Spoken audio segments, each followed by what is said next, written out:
It was 7:02 p.m. when my daughter handed me a gray dress and said, "If you're going to live here, you'll need to look professional." Professional. As if 35 years managing some of the toughest urban schools in Chicago wasn't professional enough. As if surviving 2 recessions and raising her alone after her father died didn't require more grit than any corporate job. 3 weeks ago, I'd stood in her designer kitchen, humbly asking if I could stay for a while after my retirement savings vanished in a financial scam. I don't feed extra mouths, Ava had said, sipping her oat milk latte like she was discussing the weather. But I do need help with the kids. I can hire you as a nanny. You'll earn your keep. No warmth, no compassion, just cold transaction. And so here I am in a uniform in the guest room of her 6 bedroom house, about to serve hors d'oeuvres to the very people who once shook my hand in boardrooms. Ava thinks she's doing me a favor. What she doesn't know is that this gray dress, it's about to become the uniform for her greatest humiliation. The first week in Ava's house taught me 2 things. One, her life looked perfect. On Instagram, sleek marble counters, curated art on every wall, the Tesla charging in the driveway. Two, perfection has a price, and someone always pays it.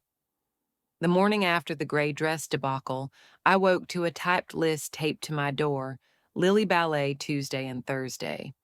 Piano practice 45 minutes daily, no TikTok before homework. Mason soccer at 5 p.m., pack snacks, monitor his screen tantrums. Ella nap at 1:00 p.m. Exactly 1:00 or bedtime is a war zone. At the bottom, Ava had written, "Keep grocery costs down this month. We're budgeting." While her $2,400 espresso machine hissed on the counter, while her nails gleamed with $80 shellac polish, I kept my thoughts to myself, pulled on that humiliating gray uniform, and walked into the chaos of breakfast. Daniel, my son-in-law, sat scrolling his phone, barely glancing up when I said good morning. He mumbled something that might have been hi, before disappearing into his home office for a string of important calls. I've met wallpaper with more presence. The kids, though, they were the saving grace. Lily Prickly, as only a preteen can be scribbled in a notebook every spare minute. Mason hummed while tapping out beats on the table, hidden music in those fingers. And little Ella. She barreled into me like a sunbeam every time I walked into a room. By day 3, I realized my role wasn't just nanny. It was chef, chauffeur, housekeeper, referee, an emotional sponge for children starved of real attention. Ava floated through mornings like a glossy magazine, spread hair, blown out AirPods, and issuing commands without eye contact. Mom, make sure Lily's leotard is steamed. The Callahans are coming over tonight, and I need everything perfect. The Callahans, the new golden couple in Ava's real estate circle. Every interaction Ava had these days revolved around network and status, draped in designer clothes. I nodded, smiled, and complied. Because what else could I do? I had no savings left. My condo was gone.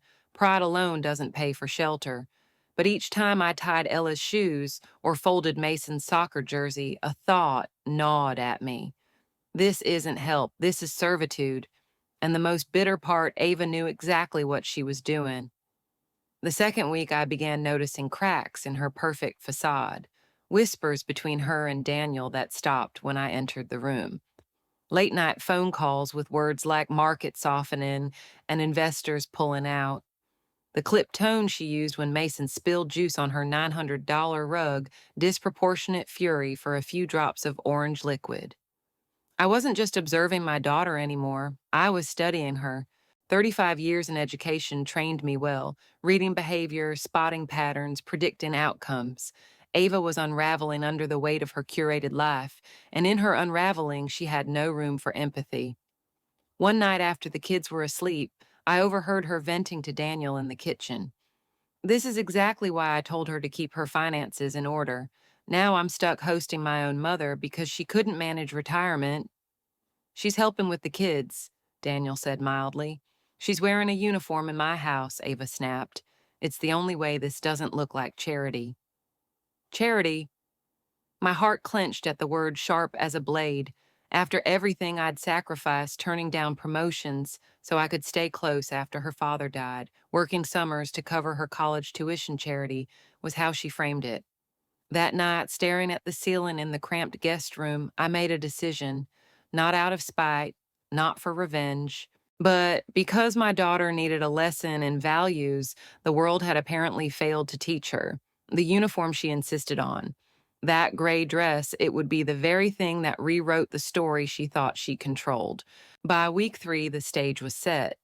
Ava's obsession with status gave me the opening. I needed an intimate dinner party with the Callahans, the couple she believed could catapult her into Austin's real estate elite. What Ava didn't know, and what she never cared to ask, was that Jonathan Callahan had once been a rookie doctor on a hospital board I chaired, that his wife Diana had co hosted fundraisers with me for educational programs long before Ava learned the difference between a checking account and a trust fund. She thought tonight was about impressing them. For me, tonight was about reclaiming something far more valuable than social points. It was about reminding Ava and everyone watching that a gray uniform doesn't erase a lifetime of integrity, intelligence, and influence. Saturday night unfolded with surgical precision, at least that's what Ava intended. By 5 o'clock, the house gleamed like a design magazine spread. Candles flickered in crystal holders. White orchids curved elegantly over a marble dining table set with bone china and silverware polished to a blinding sheen. The air smelled faintly of truffle oil and Ava's imported linen spray. "You'll serve from the kitchen door," Ava instructed, heels clicking across the hardwood as she surveyed her domain like a general before battle. "And for God's sake, Mom, don't chatter. Just be discreet." "Of course," I said, pleasantly smoothing the gray dress she'd chosen, the one that made me look like central casting for household help. Her control was almost endearing. Almost. The Callahans arrived precisely at 7. Jonathan, still tall and athletic, despite the silver threading, his hair radiated the quiet confidence of a man used to making decisions that saved lives. Beside him, Diana was elegance incarnate in a sapphire gown that likely cost more than my annual principal's salary had been. Ava. Diana's voice was honeyed warmth as she embraced my daughter, air kissing both cheeks. "This home is stunning." "Absolutely stunning." "Thank you." Ava glowed like a solar panel in full sun. "We've been dying to have you over." From my vantage point by the kitchen door, I took in the scene: the perfect hostess, the prized guest, Daniel hovering in the background like a ghost at his own feast. And then Diana's gaze shifted, landed on me, froze. "Margaret Ross." She breathed disbelief, cracking her polished tone. I stepped forward just enough to be seen offering a calm smile. "Hello, Diana, it's been a while." Ava blinked, confusion flickering across her perfect features. "You two know each other." "Know each other?" Diana laughed, rich and genuine. "Your mother practically built the hospital's outreach programs. We served on the community health board together for over a decade." She turned to Jonathan, eyes bright. "Remember Maggie's testimony before the state committee got us that pediatric wing expansion?" Jonathan's face lit with recognition. "Of course, Maggie, you haven't changed a bit." He strode forward, hand outstretched. "The board still talks about your strategic plans. You were a force." Ava's smile wavered like a candle in a draft. "Oh, you're too kind." I demurred, accepting Jonathan's handshake with professional grace. "Life takes interesting turns. These days, I keep busy helping with family." I gestured lightly to my uniform. Ava wanted things to look professional. The silence that followed was exquisite. A shimmering pause filled with implications Ava couldn't spin fast enough. Diana's perfectly arched brows rose a millimeter. Jonathan's expression softened with something that looked suspiciously like pity. "Well," Diana said at last, her voice smooth, but edged, "any household would be lucky to have someone with your leadership skills." "Thank you," I replied mildly, retreating just enough to reclaim my post at the kitchen threshold. From that moment, the evening shifted on an axis Ava couldn't control. Dinner conversation Ava had planned, every syllable of it veered off script. Instead of discussing luxury listings and gala committees, Jonathan and Diana peppered me with questions whenever I entered with a course. "Maggie, are you still consulting for the Education Foundation? Do you remember the mentorship program you launched? We're trying to replicate that model in San Antonio. Weren't you recognized by the governor's office your last year as principal?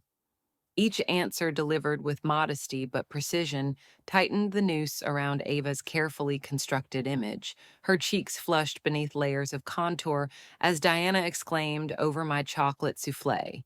You still make this. I remember those board dinners. No one could resist your desserts. I do what I can, I said, simply setting the dish before her with the same steady hands that had once signed off on multi-million-dollar grants. Across the table, Ava's fork clinked against china like a distant SOS.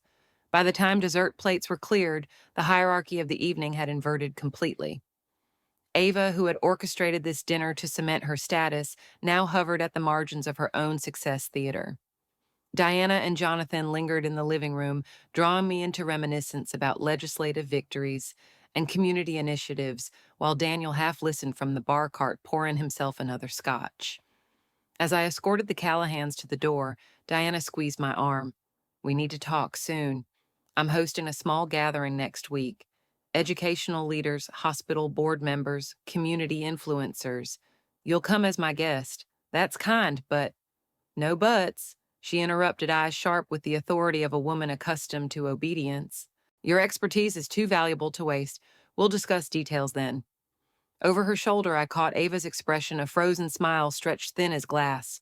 When the door closed behind the Callahans, silence pooled in the foyer like spilled ink. Ava turned slowly, her composure fracturing at the edges. What the hell was that she demanded? Dinner, I said, mildly untying my apron. Exactly as you planned. You humiliated me, I answered questions truthfully. You made me look like I cut her off with a raised hand, my voice calm but diamond hard.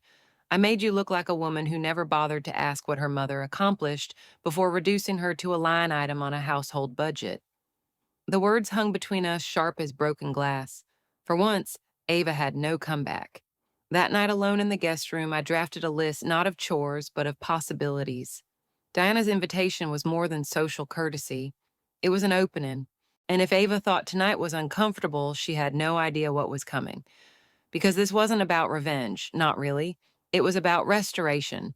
And sometimes restoring what's broken requires burning down the illusion of perfection first. The morning after the Callahan dinner, the house felt colder. Not in temperature, Ava kept the thermostat at a perfect 72 degrees, but in tone. Breakfast unfolded in brittle silence.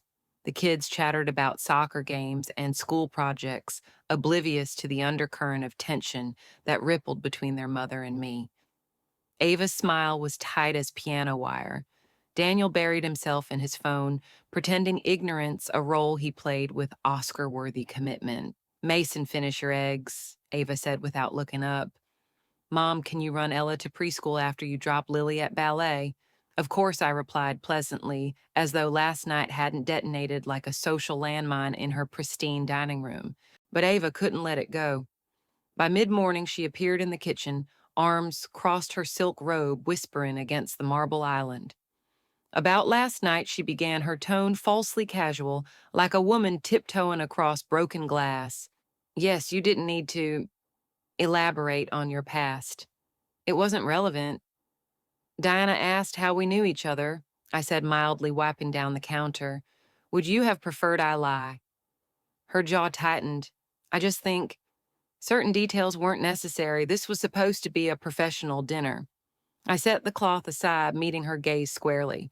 And professionalism, in your view, means pretending your mother never had a life outside your narrative. Color flared in her cheeks, then drained just as quickly. For a flicker of a moment, I saw something raw in her eyes, uncertainty, maybe even shame, but it vanished beneath a mask of cool composure. You're twisting this, she said, voice low. You embarrassed me in front of people who matter. People who matter. My laugh was soft, almost pitying. Ava, the people who matter are the ones who know your character. Last night, Diana and Jonathan saw mine, and they'll draw their own conclusions about yours. I didn't raise my voice. I didn't need to. The truth has its own volume. The next few days confirmed what I suspected. The Callahans had talked. Not maliciously, Diana wasn't cruel, but gossip in circles like Ava's spreads faster than wildfire in a Texas summer. It started with subtle shifts, fewer texts, pinged on Ava's phone. Her laughter during Zoom calls with colleagues sounded forced brittle.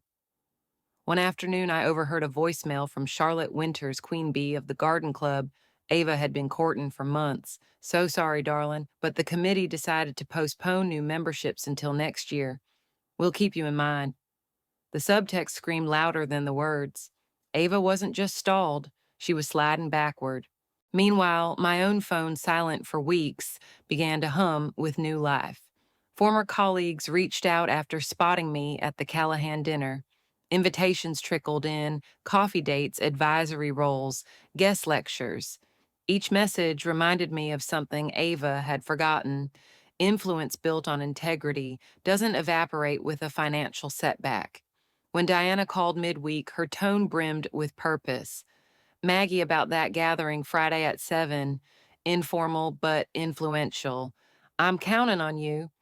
"Diana, I don't want to cause trouble for Ava," I began. "She caused her own trouble." Diana cut in, her voice crisp. "You've given enough, Maggie. It's time someone gives back to you." I hesitated, torn between maternal instinct and self-preservation. Then I remembered Ava's words, cold transactional, I don't feed extra mouths. My decision crystallized like sugar in a pan. "I'll be there," I said. Friday night, as Ava headed out to show a luxury property, I dressed in a navy sheath I'd kept for sentimental reasons, the kind of garment that whispers authority without shouting. Gone was the gray uniform. Gone was the lowered gaze.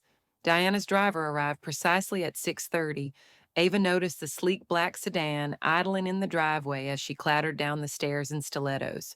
"Who's that for?" "Me," I said, applying lipstick with deliberate calm. "For what?" A gathering at Diana's, I replied, meeting her eyes in the mirror. She insisted. The pause that followed was laced with static. "And you didn't think to mention this, I'm mentioning it now." Her mouth opened, then snapped shut. She didn't ask to come along, not because she didn't want to, but because she knew the invitation hadn't included her. That knowledge hit harder than any words I could have spoken. Diana's home was a cathedral of glass and steel, glowing against the Austin twilight. Inside, the city's power players mingled over Champaign Hospital executives, education advocates, philanthropic heavyweights. And in their midst, I wasn't a relic or a servant. I was Maggie Ross, strategist, advocate, leader. The evening unfolded like a symphony, each conversation, another movement building toward something inevitable. Margaret Whitmore, chair of the State Education Board, clasped my hands with genuine warmth. "You disappeared after retirement. We've been desperate for minds like yours on our rural outreach initiative." James Peterson, real estate developer and garden club patron, chimed in. "If you're consulting again, we need to talk. The Community Foundation could use your expertise." I deflected as gracefully as I could, but Diana was relentless. "Don't let her modesty fool you," she told the circle forming around us. "This woman changed the landscape of education in Texas, and she's about to do the same for intergenerational health care." Before the night ended, 3 offers were on the table. A part-time consulting role at the hospital coordinating programs for seniors and youth. A board seat with the Educational Legacy Foundation. An honorary position launching a mentorship pipeline for aspiring principals. Each opportunity was more than a job. It was oxygen after weeks of suffocation. When I returned home near midnight, the house was silent. Ava hadn't waited up, but a half-empty wine glass on the counter told its own story. Upstairs, I paused outside her door, listening to the hush of her curated world. For the first time in weeks, I felt something close to pity, not because her status was slipping, that was superficial, but because she'd built her identity on a foundation so fragile that a single dinner could fracture it. As I slipped into the guest room, the room that never quite felt mine, I realized something fundamental had shifted. I no longer needed Ava's permission to exist with dignity. And that more than any social fallout was the real turning point. Monday morning arrived with the kind of clarity I hadn't felt in months. For the first time since stepping into Ava's house, with a suitcase and a heart full of humiliation, I had leverage, real leverage. The hospital's HR director called just after breakfast. "Mrs. Ross." She began, already a good sign. No one was calling me mom or help anymore. The board unanimously approved Diana's proposal. We'd like you to coordinate our intergenerational wellness initiative. It's part-time flexible with a stipend that should more than cover independent housing. When can you start? For a heartbeat, I couldn't speak. The words blurred as tears stung my eyes, not from relief alone, but from the affirmation woven into them. We want you. We value you, not as a servant, as a leader. I can start next week, I managed voice steady despite the storm inside. Perfect, she said. Diana told us you'd hit the ground running. When I hung up my reflection in the stainless steel fridge, caught my eye. Same gray dress, same apron strings tied in a neat bow. Yet the woman staring back at me wasn't bowed. She was calculating next moves like a chess master mapping endgame strategy. By lunchtime, my phone pulsed with congratulatory messages from people who mattered: educators, community advocates, hospital executives.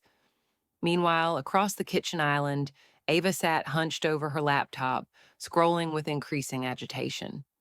That can't be right, she muttered under her breath, then louder, why would Charlotte postpone the garden club vote again? Her manicured finger jabbed at the screen. And Margaret Whitmore, she just declined my coffee invite, said her schedule's full till spring. That's too bad, I murmured, slicing strawberries for Ella's snack. And now Elaine, from the brokerage, she's reevaluating our partnership. Ava's voice rose a full octave. What the hell is happening? I set down the knife, my tone mild as milk.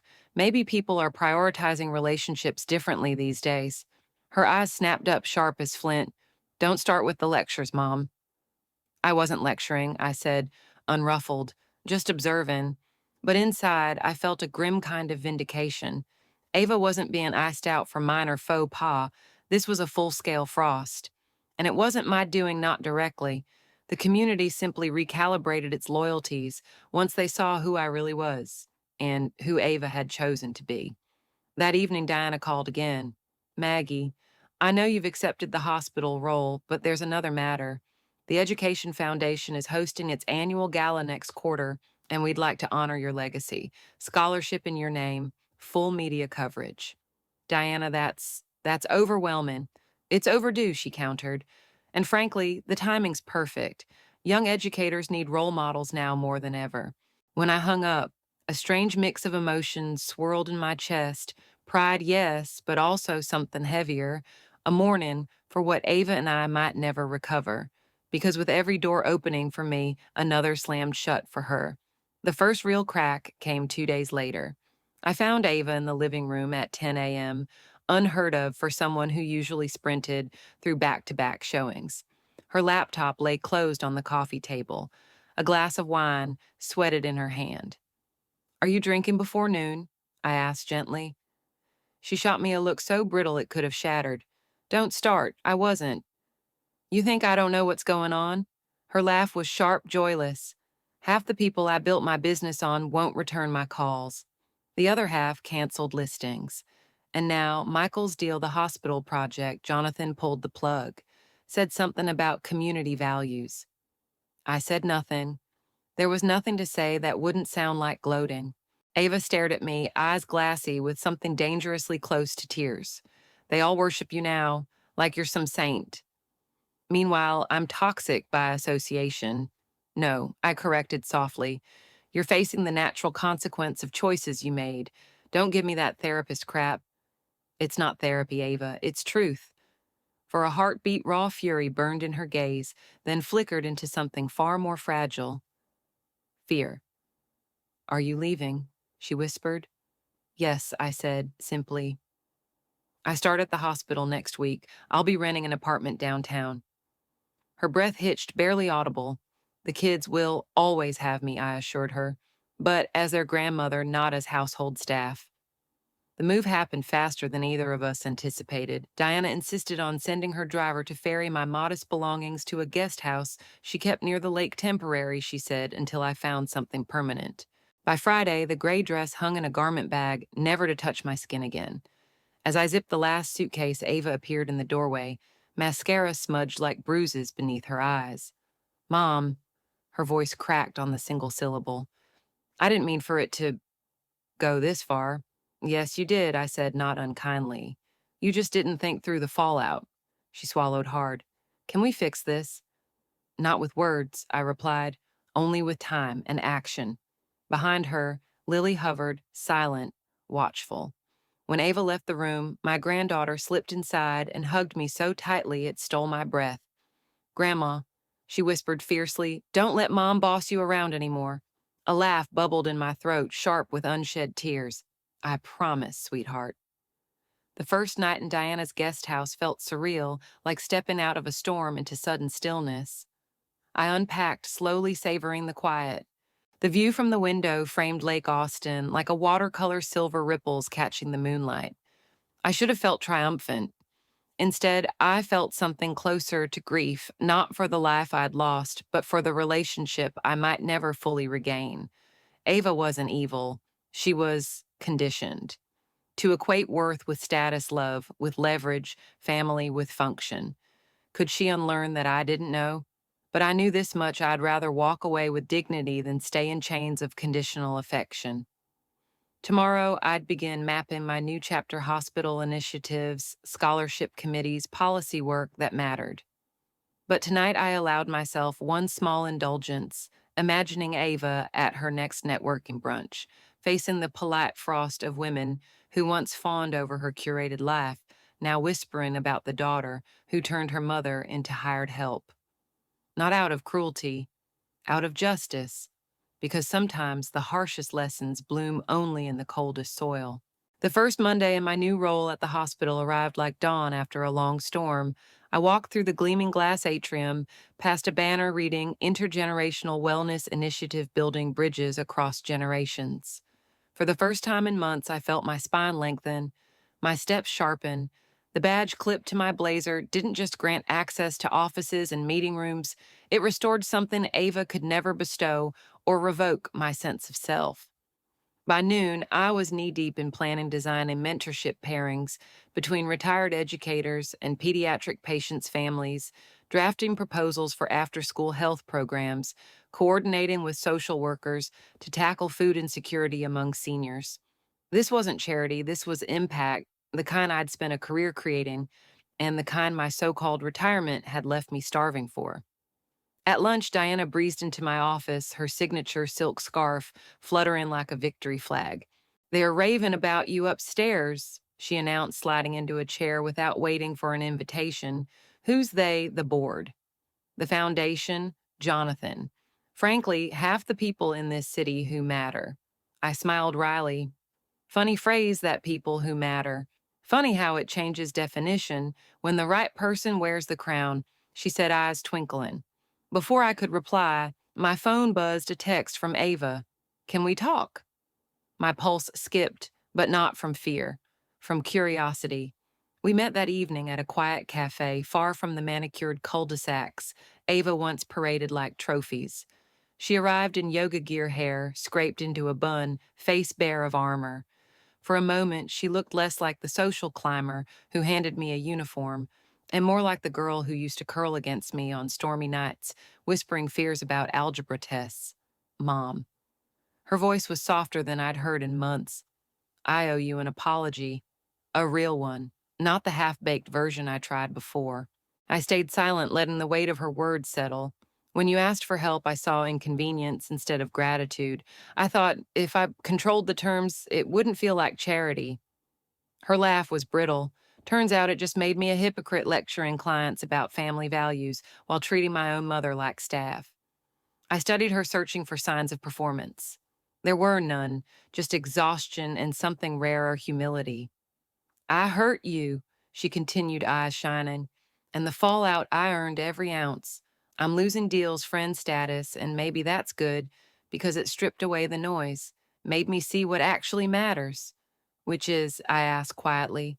She swallowed. You, the kids. The kind of person I used to be proud to call my mother. I want to find her again and maybe become someone you can be proud of too. For a long moment, we sat in silence, the hum of the cafe wrapping around us like gauze. Finally, I said, words are easy, Ava. Change takes work, I know, she whispered. Let me prove it. Proving it wasn't instant. While I rebuilt my life with steady, deliberate strokes, Ava stumbled through the rubble of hers. Listings dried up. The garden club made their freeze official. Michael's project imploded after Jonathan's board vote. For weeks, Ava oscillated between brittle optimism and bleak resignation. Yet, to her credit, she didn't retreat into bitterness. She started small, showing up at the kids' events without checking her phone, baking cookies, instead of ordering from the overpriced patisserie, volunteering at Mason's soccer fundraiser without angling for photo ops. One Saturday, she invited me to brunch. No agenda, no designer performance, just a backyard picnic with grass-stained kids and lemonade in mismatched glasses.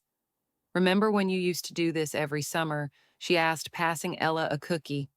"Yes," I said, smiling faintly, before life became a series of optics. Ava flinched but didn't deflect. "I want to get back to that." Was it enough? Not yet. But it was movement, and movement mattered. Meanwhile, my own world surged forward. The hospital program gained traction, fast coverage in local media, then state outlets. Soon, national foundations called, curious about replicating the model. Invitations piled up, keynote speeches, advisory panels, op-eds. At first, the attention felt surreal, like watching someone else's name climb trending lists. But when I stood before rooms of educators and healthcare leaders speaking about equity and dignity, I realized something profound. This wasn't a comeback. This was a renaissance. One evening, after a particularly energizing town hall, I returned to the guest house to find a package on the porch. Inside was a framed photo Ava at 6 years old, grinning gap-toothed beside me at a science fair. A note clipped to the corner read, "You gave me roots and wings." I forgot that. "Thank you for reminding me what they're for." For the first time in months, tears came not bitter, but cleansing. And so the arc bent not toward perfection, but toward possibility. Ava wasn't magically redeemed. I wasn't suddenly immune to hurt. But the balance had shifted. The gray dress no longer hung over us like a guillotine. It now lay folded in a storage box, a relic of a lesson carved deep into both our lives. That love without respect isn't love at all, and that sometimes the most radical act of love is refusing to stay small for someone else's comfort. The gala shimmered like a constellation, hundreds of points of light reflected in crystal chandeliers, sequins, and champagne bubbles. I stood at the edge of the ballroom, fingers brushing the podium, waiting for me, heart drumming with a rhythm I hadn't felt since my first year as principal. 6 months had passed since the night Ava handed me a uniform and reduced me to earning my keep. 6 months since humiliation became ignition, since I clawed my way from servitude back to sovereignty, and now the Educational Legacy Foundation was about to present me with their highest honor, a scholarship in my name for aspiring teachers. Ready Diana's voice cut through my reverie. She looked resplendent in emerald silk, her expression a blend of pride and triumph. "As I'll ever be," I murmured. The MC's voice boomed through the speakers.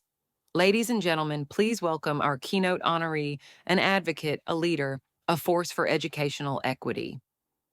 Margaret Ross applause thundered like surf against rocks as I stepped into the spotlight.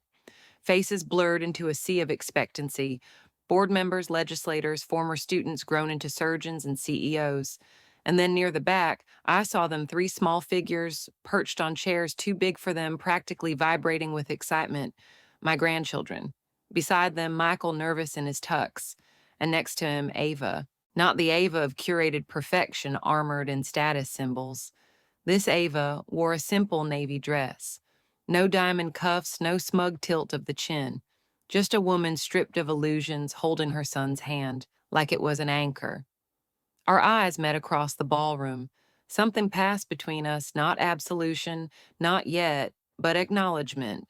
I gripped the podium, let the hush settle like silk before I spoke. 6 months ago I began. I thought my story was over. I'd retired after a long career, proud of my work, hopeful for quiet years.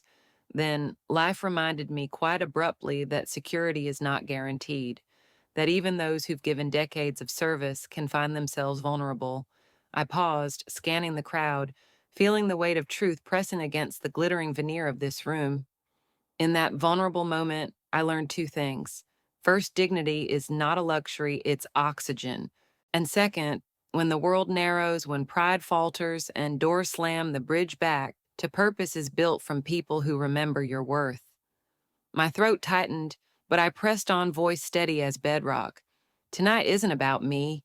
It's about every educator who wonders if their sacrifices matter, every senior who fears invisibility after retirement, every family balancing love against logistics. Let this scholarship be a beacon, a reminder that worth isn't erased by hardship and contribution doesn't expire with age. The applause rose, not polite, but visceral, a sound that said, "We see you, we value you." Later, amid clinking glasses and congratulatory embraces, I felt a light touch on my arm. Mom. Ava stood there, eyes, bright lips trembling around unsaid words. "You were incredible," she managed. "So were you," I replied softly. "For coming. I wouldn't miss it." Her gaze flicked to the framed certificate on the table, then back to me.